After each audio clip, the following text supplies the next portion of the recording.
Jolly jolly. எங்க வீட்டுக்கு இன்னொரு கெஸ்ட் வராங்க. அதுக்கு தான் நாங்க ஸ்டேஷனுக்கு போயாச்சு. இப்போ எங்க பார்த்தாலும் இந்த மாதிரி ஐ லவ் யூ போட்டுடுறாங்க இல்லையா ஒரு முன்னாடி. அது ஒரு ஃபேஷன் ஆயிடுச்சு போல. கெஸ்ட் வீட்டுக்கு வராங்கன்னா அவ்வளோ சந்தோஷம். இன்னும் சின்ன குழந்தையாட்டம் மனசுல குதிக்குது. நம்ம வீட்டுக்கு கெஸ்ட் வராங்க கெஸ்ட் வராங்கன்னு சொல்லிட்டு. இது எங்க அக்கா. கெஸ்ட் வராங்கன்னா ஐயோ எவ்வளோ வேலை இருக்கும். நினைச்சாலே தூக்கம் வராது.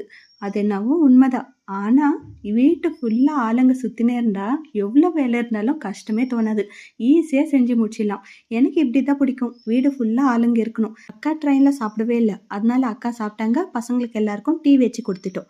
3 பேரும் இருக்கிறோம் இல்லையா. எங்க நாத்தனாரும் இருக்கிறாங்க. நீங்க லாஸ்ட் வீடியோல பாத்தீங்கன்னா எல்லா வேலையுமே நம்ம ஷேர் பண்ணி பண்றதுனால நம்மளுக்கு வேலை இருக்கா அப்படின்னு தோணும் சில நேரத்துல. என்ன இது நம்ம எந்த வேலையுமே செய்யாம சும்மா இருக்கிறோமே என்ற மாதிரி தோணிடும்.